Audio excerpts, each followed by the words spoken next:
আসসালামু আলাইকুম। বাংলাদেশ বেতার সিলেট সংবাদ পড়ছি মোহাম্মদ ফয়সাল উদ্দিন। বহুল আকাঙ্ক্ষিত জুলাই জাতীয় সনদ 2025 স্বাক্ষর অনুষ্ঠান আজ জাতীয় সংসদ ভবনের দক্ষিণ প্লাজায় বিকেল 4টায় অনুষ্ঠিত হতে যাওয়া এই আয়োজনে জাতীয় ঐক্যমত্য কমিশনের সভাপতি প্রধান উপদেষ্টা ডক্টর মোহাম্মদ ইউনূস উপস্থিত থাকবেন। অনুষ্ঠানে উপদেষ্টাগণ, দেশের বিভিন্ন রাজনৈতিক দল ও জোটের প্রতিনিধি এবং বিভিন্ন শ্রেণী পেশার প্রতিনিধিরা অংশগ্রহণ করবেন। এদিকে প্রধান উপদেষ্টা ডক্টর মোহাম্মদ ইউনূস জুলাই জাতীয় সনদ স্বাক্ষর অনুষ্ঠান সব টেলিভিশন ও অনলাইন গণমাধ্যমে সরাসরি সম্প্রচারের আহ্বান জানিয়েছেন। গতকাল রাতে এক বার্তায় তিনি বলেন, সব টেলিভিশন ও অনলাইন গণমাধ্যমকে আহ্বান জানাচ্ছি তারা যেন জুলাই জাতীয় সনদ স্বাক্ষর অনুষ্ঠানটি সরাসরি সম্প্রচার করেন। তিনি দেশের জনগণের উদ্দেশ্যে বলেন, সরাসরি সম্প্রচারে যুক্ত হন এবং এই ঐতিহাসিক মুহূর্তের অংশীদার হন।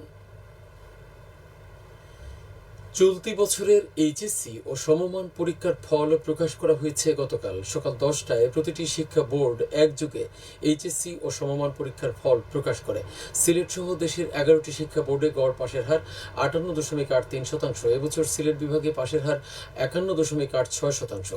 সিলেট বিভাগে পরীক্ষার্থী ছিল 69,944 জন। এর মধ্যে 69,172 জন পরীক্ষায় অংশ নেয় এবং 35,870 জন কৃতকার্য হয়। জিপিএ 5 পেয়েছে 1,602 জন।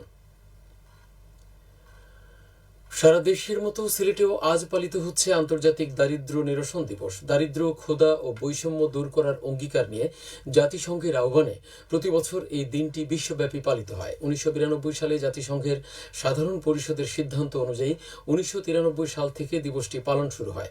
দিবসটির মূল উদ্দেশ্য মানুষের মৌলিক অধিকার নিশ্চিত করা, দারিদ্র্যের শিকড় উপড়ে ফেলা এবং একটি টেকসই সম অধিকার ভিত্তিক সমাজ গড়ে তোলা। এই উপলক্ষে সরকারি ও বেসরকারি উদ্যোগে পালিত হবে বিভিন্ন কর্মসূচি। এর মধ্যে রয়েছে র্যালি, আলোচনা সভা ও প্রচারণা। হাত রেখে হাতে উত্তম খাদ্য ও উন্নত আগামীর পথে প্রতিপাদ্যকে সামনে রেখে সারা দেশের মতো সিলেটেও গতকাল পালিত হয়েছে বিশ্ব খাদ্য দিবস। 1979 সালে বিশ্ব খাদ্য ও কৃষি সংস্থার ফুড অ্যান্ড এগ্রিকালচারাল অর্গানাইজেশন 20তম সাধারণ সভায় হাঙ্গেরির তৎকালীন খাদ্য ও কৃষিমন্ত্রী ডক্টর প্যাল রোমানি বিশ্বব্যাপী এই দিনটি উদযাপনের প্রস্তাব উত্থাপন করেন। দিবসটি উপলক্ষে র্যালি ও আলোচনা সভা অনুষ্ঠিত হয়েছে গতকাল মৌলভীবাজারে। জেলা কৃষি সম্প্রসারণ অধিদপ্তরের খামারবাড়ি থেকে বের করা হয় র্যালি। পরে সার্কিট হাউসে অনুষ্ঠিত হয় আলোচনা সভা। এতে প্রধান অতিথি ছিলেন জেলা প্রশাসক মোহাম্মদ ইসরাইল হোসেন। সারা দেশের মতো সিলেটেও গতকাল পালিত হয়েছে বিশ্ব অ্যানেস্থেশিয়া দিবস। এবছর দিবসটির প্রতিপাদ্য হচ্ছে mobilising political will, education and the highlight of achievement of the global anaesthesia community. 1846 সালের 16 অক্টোবর ডায়েটে লিথার অ্যানেস্থেশিয়ার প্রথম সফল প্রয়োগ হয়েছিল। সেই দিনটি স্মরণেই 1903 সাল থেকে বিশ্ব অ্যানেস্থেশিয়া দিবস পালিত হয়ে আসছে।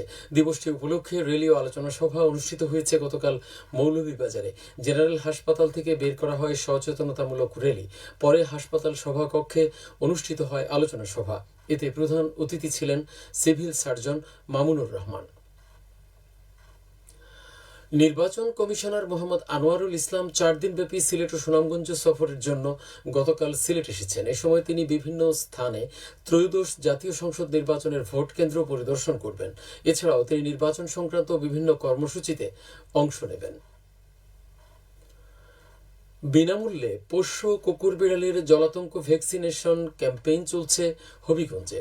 গতকাল শহরের মোহনপুরে এই ক্যাম্পেইনের উদ্বোধন করেন হবিগঞ্জ কৃষি বিশ্ববিদ্যালয়ের microbiology and veterinary public health বিভাগের চেয়ারম্যান ডাক্তার শারমিন সুলতানা।